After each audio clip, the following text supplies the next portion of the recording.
ফুল ফ্লেজ retirement বলতে যেটা বোঝায় সেটা এখনো হয়নি, ওর টেস্ট ফর্মেটটা এখনো বাকি আছে।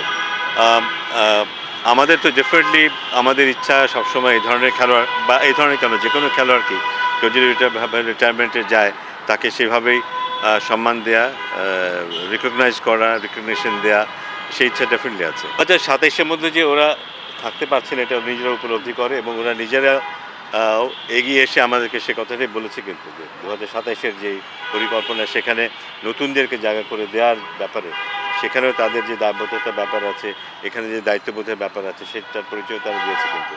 সো আমার মনে হয় যে সুনিশ্চিত করে আমি বলবো না, বাট আমার ধারণা যে খুব বেশি দিন রিয়াদকেও আমরা মাঠে দেখবো না।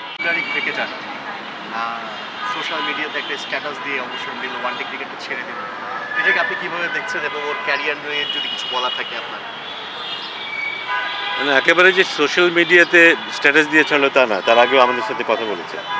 কালকেই রাতেও স্ট্যাটাস দিয়েছে কিন্তু দুপুরবেলা আমাদের সাথে কথা বলেছে এবং রিটায়ারমেন্টের ইচ্ছা প্রকাশ করেছে। আমাদের ইচ্ছা ছিল, আমি এভাবে আলাপ করেছিলাম যে ওকে মাঠ থেকে রিটায়ারমেন্টে দেয়া যায় কি না, বাট আমার মনে হয় যে ওর উপলব্ধি এটাই যে যেহেতু ওয়ানডে ম্যাচ আমাদের সামনে কাছাকাছি ওয়ানডে ম্যাচ নেই, এতদিন অপেক্ষা করাটা যুক্তিসঙ্গত মনে করেনি এবং আমরা যে 2007-এর সাতকে যে পরিকল্পনা করেছি সেটা তো আমরা খুব দ্রুত কার্যকর করতে চাই। যা সে কারণে নতুন যারা আসবে তারা যেন শুরু থেকেই যতটা সম্ভব শুরু থেকেই পরিকল্পনার কাজগুলো করতে পারে, সেজন্যই আমাদেরও চিন্তাভাবনা ছিল। সেজন্যই হয়তো কালকের ওর ঘোষণাটা এসছে, বাট ডেফিনেটলি মানে তার মতো একজন খেলোয়াড় এত দীর্ঘ সময় ধরে ক্রিকেট খেলেছে এবং আমাদের জন্য খুব একদিক দিয়ে খুব একটা সেলিব্রেশনের দিন, একদিক দিয়ে একটা স্যাড নেটও আছে তার পাশাপাশি যে ওকে আমরা ওয়ানডে ক্রিকেটে দেখতে পাবো না। ভাই আমরা জানি যে ও আগেই টি-20 ছেড়ে দিয়েছে, এখন ওয়ানডেটাও ছাড়লো, বাকি শুধু টেস্ট ক্রিকেট।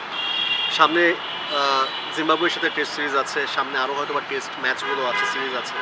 মানে টেস্ট নিয়ে কোনো কথা হয়েছে কিনা মুশফিকের সাথে, যে ও আরও কি কয়েক বছর টেস্ট খেলতে চায়, নাকি সামনে ওকে বর্ণাঢ্য কোনো একটা বিদায় বিসিবি দিতে যাচ্ছে কোনো একটা সিরিজ বা কোনো একটা ম্যাচ দিয়ে?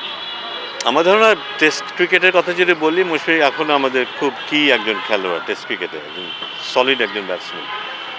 সেটা আমার মনে হয় না এখনও সময় এসছে সেটা নিয়ে খুব বেশি আলাপ আলোচনা করার।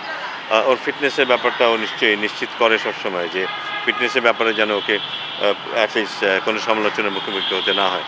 তো আমার ধারণা যে ওই প্রসঙ্গটা হয়তো আরও কিছুদিন পরে আসবে, ওর টেস্ট ক্রিকেট কবে ছাড়বে বা না ছাড়বে সেই প্রসঙ্গটা বোধহয় আরও কিছুদিন পরে আসবে। আমি ব্যক্তিগতভাবে এখনও খুবই আগ্রহী যে ওর সামনে যেই টেস্ট ম্যাচগুলো খেলবে ও সেখানে 45 to 50 একটা অ্যাভারেজ রাখতে পারে কি না পার ইনিংস, যদি রাখতে পারে খুব খুশি হব। সেটা যদি 8 ইনিংস হোক, 10 ইনিংস হোক, 12 ইনিংস হোক বা 15 ইনিংস হোক, যাই ওর বাকি আছে টেস্ট খেলার, সেটা যদি করতে পারে আমি খুব খুশি হব।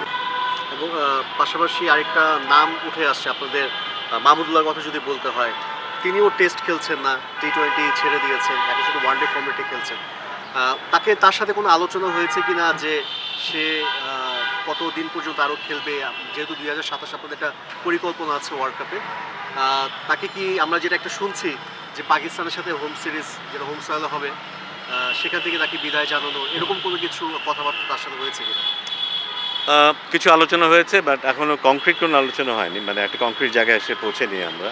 বাট যতটুকু আমাদের তরফ থেকে আমরা বলেছি যে আমাদের পরিকল্পনাটা কেমন, সে তার নিজস্ব ইচ্ছাটা কথাটা বলেছে, তখন আমরা ইন্টারনালি কিছুটা আলাপ করে একটা কনক্লুশনে আসবো। তবে তার রিটায়ারমেন্টের ব্যাপারেও তার একটা প্ল্যান আছে এবং সেটা খুব দীর্ঘমেয়াদী নয় এটুকু বলতে পারি, এবং একটা কংক্রিট জায়গায় আসতে পারলে আমরা এটাকে এই ঘোষণাটা দিয়ে দেবো যে তার ব্যাপারে আমরা কী সিদ্ধান্ত নিচ্ছি বা সে কী সিদ্ধান্ত নিচ্ছে।